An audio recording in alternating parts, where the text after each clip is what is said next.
Let me ask you a question. Yeah. So Adam said 4%, right? I think we talked about the 4%. 4% on 75 million is what? 3 million. Exactly, it's 3 million people. So 3,075,000 brings you to 72. Okay. In the middle today, the question then becomes how many Democrats who maybe are on the opposite side of the 4% who are like, dude, you've just freaking completely lost it. You're an idiot. I can't even believe you're doing this. Are you freaking kidding me over something like this? I'm not a Hillary person, but this is ridiculous. What percentage of Democrats are now coming like, dude, come on, this is embarrassing. You're forcing me to not vote. Okay? So vote Trump, go away is 4%. I'm not voting for Biden. Okay, like I'm just, meaning like I'm just stepping away. What's that percent? I actually think the people sitting this one out, a couple podcasts ago, you know how they said 2020 was the most popular podcast of all, popular election of all time? Yeah, 76%. And then you said this is going to be least? Yes. Okay. I think for the Dem side, I think it could be a dramatic drop of people that don't want, again, case study. We don't know this stuff. Like, we're going to find out exactly what's going to happen. But I would be curious to know what percentage are sitting this one out because they're flat out sick of Biden, period. Then, in the middle, take the middle. What percentage of the middle do you think with this has gone this way over this way? What do you think it is? The middle right now is 20 points. Tucker said it's around 20 points. Different people said it's around 20 points. 40, 40, 20 is what we're looking at. What percentage do you think went this way because of this? Out of the 20, what percentage do you think went this way? I think, so these are the middle. Yes. These are the independent people that are just in the, I think if they have a brain and they're not just tired and anti, I think I'll say right down the middle are going, you know what, this is ridiculous. They're going to vote Trump. I think the other 10% is going the other way. 2020 was what? Trump got 75 million and Biden got what? 81 million? 81 million votes. Okay, so that's what? 156, right? Yep. 156 million total votes. 20% of that, let's just say, is what? 20% of 156 is 31.2 million. Yeah. Out of the 31.2 million, not yesterday, today, what percentage of the 31.2 million do you think just went, this is not fair, I'm going this way? They were undecided, they're going to go right. Maybe 10%. Wow. Yeah. So then that's an even swap right there, okay? So 10% of the 31.2 is 3.1 million, okay? You said 4% of the 75 million is 3 million. So this becomes a wash. So then it's an even match to see who's going to win. It's off to the races to see what if that's what the average person that's watching speculating on. That's what they will look at. Rob, what's this here that you have? What did you want to show? I found this clip. This is from 1981, and I wanted to play this as to Vinny's point. If you listen back to Donald Trump in the 80s, he's being asked, why would you ever consider running for president? And it's very telling, his response. And this is 81. 1981. He's 34 years old. 43 years ago. Okay. Someone like yourself run for political office. You have all the money that you possibly need. You've accomplished a great deal, even though you are only 34. Boss. I know there's a lot of things He looks that like you Barron possibly right here. can do in the years ahead. Why wouldn't you dedicate yourself to public service? Because I think it's a very mean life. I would love and I would dedicate my life to this country, but I see it as being a mean life, and I also see it as somebody with strong views and somebody with the kind of views that are maybe a little bit unpopular, which may be right, but may be unpopular, wouldn't necessarily have a chance of getting elected against somebody with no great brain but a big smile. Wow. And that's a sad commentary on the political process. Television, in a strange way, has ruined that process, hasn't it? It's hurt the process very much. I mean, the Abraham Lincolns of the world. Abraham Lincoln would probably not be electable today because of television. He was not a handsome man, and he did not smile. Well, Joe Biden's a smiler. Notice how stoic he used to be. I mean, now he's a little bit more ramped up, obviously, but he was just cool, calm, and collected back there. Pat, can I ask you a question, though? As a fellow veteran, as an immigrant whose family, and they came, like, you've seen this, because Umberto in the back, I walked in there, he looked like he was about to have a heart attack, because he came to this country and he's like, what the hell are you guys doing? What does that do to you? Like, honestly, because I know you came from a meeting, you came in here. I'm furious. Yeah, well, no, I trust God. I trust that, you know, what these founding fathers built, they built a great system.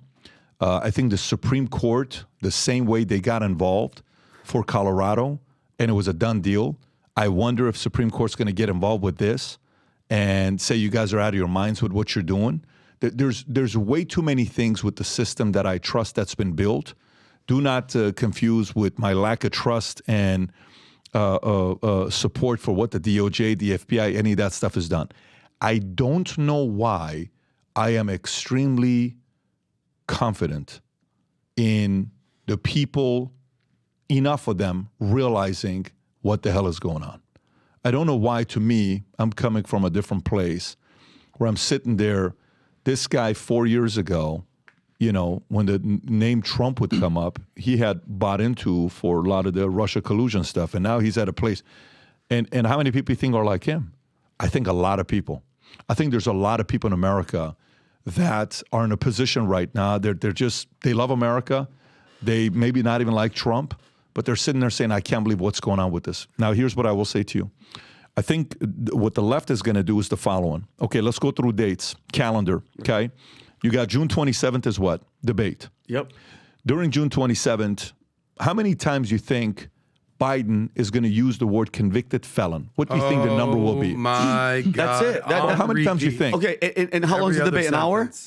It's a 2 hour debate. 2 How hour many times do you debate, think he's I'm going to gonna use to say- say I'll tell you. over under? 100 times. Well, I'll tell you. 20? Once a minute for each minute he's speaking. So, okay, Once a minute for each. So if he speaks That's 60 for times. 45 minutes, moderators asking the question sometime, let's just say 45 minutes, take the commercial out. So you think he's going to say it 45 times? Correct. Okay. Adam, how many times do you think he's going to say it? Yeah, right. I mean, he's Okay. going to nonstop. All right, so he's going to be promoting that. So watch this. June 27th is the debate.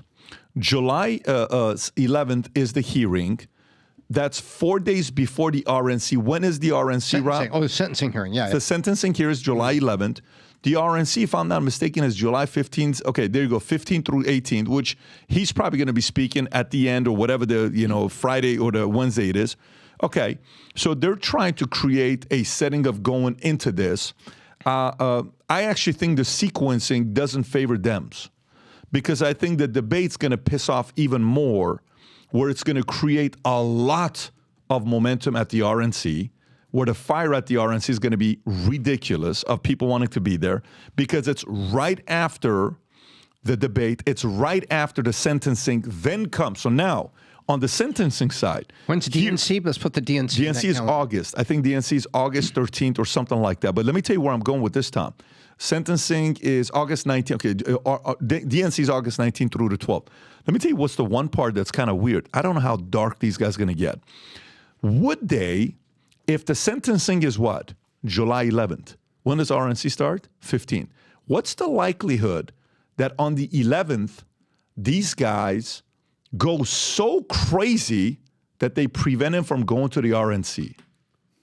What's the likelihood? Because the timing is a little bit weird. You don't think July 11th is intentional? Like you think these guys pick dates accidentally? No. For 20 years, we put events. We've always chosen our dates intentionally, always. You get married, it's an intentional, everything is an intentional date that you choose. The judge selected it based on the court docket calendar. Right. The judge selected it. So July 11th is 4 days before RNC. Could they potentially do something for him not to go to the RNC? They know if Trump doesn't go to the RNC, RNC is going to be dead. The energy is not going to be the same without Trump being there. I don't know. All I'm saying is, if I'm sitting on the DNC side, everybody reacts today, everybody goes to sleep today. We're really going to know the impact of this in 1 to 4 weeks. June is a case study to see what this is going to do. Dems are going to look at the polls in a week or two and they're going to say, okay, guys, it's working on our favor. Look what's going on over here, Wisconsin, da-da-da-da. Or they're going to say, oh, shit, Arizona went from 11 to 14. Oh, my God, Pennsylvania, oh, this is not good. Then my fear is exactly what Tucker said. This guy needs to double down on security. I agree. They only have one thing after this. I'm telling you, the level of whatever, the amount of things they feared with Twitter files. You know the amount of things with Matt Taibbi and Barry Weiss and Schellenberger. The amount of things they feared with Twitter files. Bro, we don't have Google files. We don't have YouTube files. We don't have Facebook files. but imagine getting FBI files.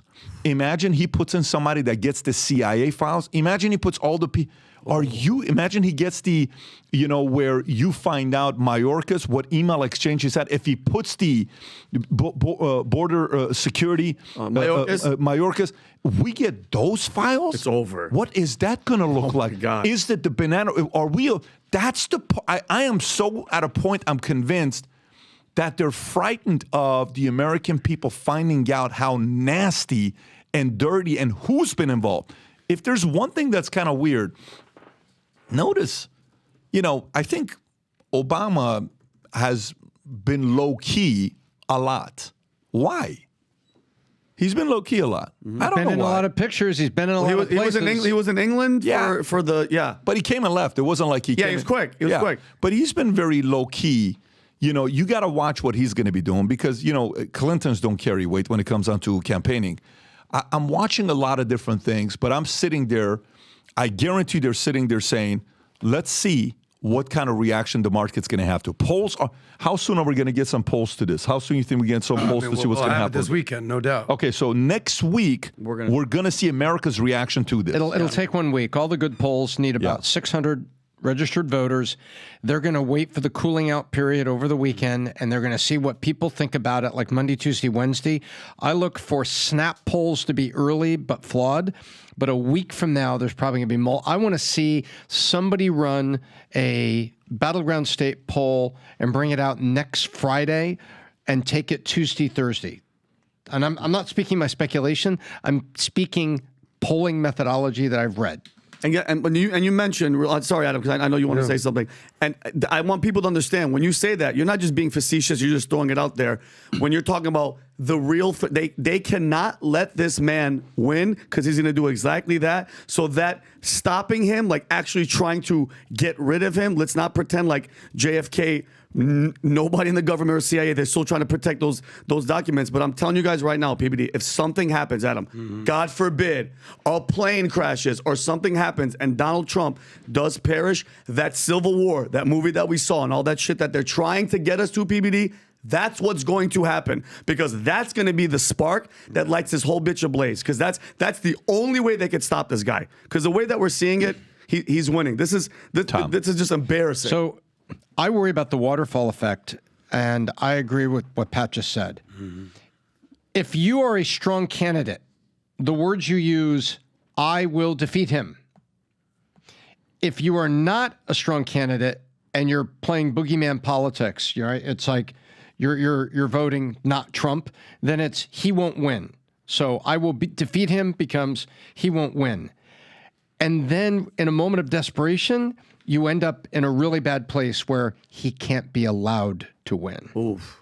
Yeah, that's what I'm saying to you. Because I'm telling you, that's the last card.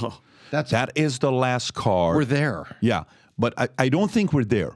I think there is, hear me out what I'm saying. What I'm saying is, okay, we've seen mob movies, right? Favorite. We've seen them. Of course. Okay, Godfather 2. What did it take? What did it take for Pacino to kill his brother? When he betrayed him, when he went to Salazzo and he. But how long did he know that he was betraying his family? When he went to the casino, he talked to him in a way. He's like, "What are you doing talking to my brother? Why are you letting this guy talk to you the way he does? Yeah. Well, you're letting him talk to you like this and hit you on your head? Yeah, no. You're disrespecting a family. Nobody does that to the Corleone family. Okay. And then he went to Cuba and he realized, oh, Johnny Olaf took me everywhere. And then Pacino knew. He knew Johnny Olaf. He knew he'd completely betrayed the family. Then Pacino comes back. Him and his wife are going through the arguments, the big fights. Mm-hmm. She wants to leave. He says, you think I'm going to let you take my kids? Mm-hmm. And remember that one time she comes to the door crying. And he closes closes the door in her face. Yep. The sister on this side is realizing, oh, shit, he is the boss. Mm-hmm. You best come recognize, okay? Yep. She does. Then he's sitting by himself, knowing what he has to do last. Yep. Knowing. Yeah. And then what do? Hey, you want to go fishing? Yeah. No, we're going to take him away. And he goes fishing, and boom, it's game over. Swimming with, the fish. Okay, so to me, I don't think they're there right now. I think someone reasonable, I think someone reasonable on the left is saying, guys, we can't get to that point. Because think about it this way. think about it this way. Do you think how many different ways, if you really wanted to take somebody out, how many different ways can you spin it? How many different ways can you spin it? With somebody like that, with this of his stature, Pat, Yeah. I mean, it's either a massive security breach, which, dude, he has security No. watching Secret Service, or it has to be a vehicle or helicopter. All I'm saying to you is there's so many ways to spin it, to put health, to put this, to put that. There's so many ways to do it. They are professionals in this. But the timing, people that will go nuts. I totally get it. Okay, so let's just say it happens. Then what are you going to do? Who's the replacement? How quickly do you move? Who do you put in? What happens then? For Trump, man. Let's process this. Let me ask you first. Yeah, go ahead. Yeah, go for it. Okay. They take out Trump. They commit an assassination. You go to the convention, and there will be a delegate vote because the primary is off.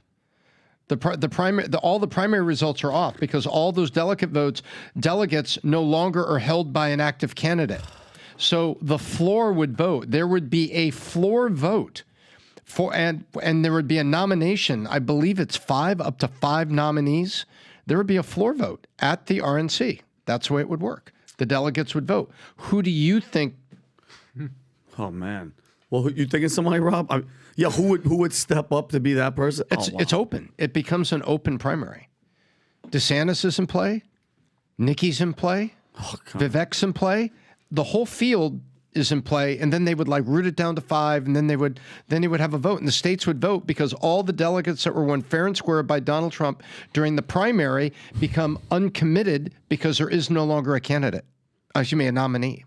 But the question remains, Pat. Here's the question though: if let's say, like you said, a health one, his heart, and he has a heart attack. Okay, what does the MAGA base do? They're not going to believe the rhetoric of he's old in his heart. They are going to lose their minds and go and take the streets. Period. That's the timing. Yeah. If anything happens to Donald Trump right now to the election, it's by the way, somebody sent me a text message right now saying, "Have you talked to Candace on what she thinks about it?" Listen, guys, here's all I'll tell you. This is why we created Connect.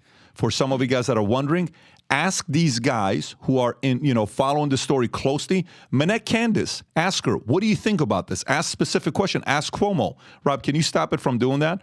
Ask Dave Smith. Ask Tulsi Gabbard. Connect them. Those are the QR codes.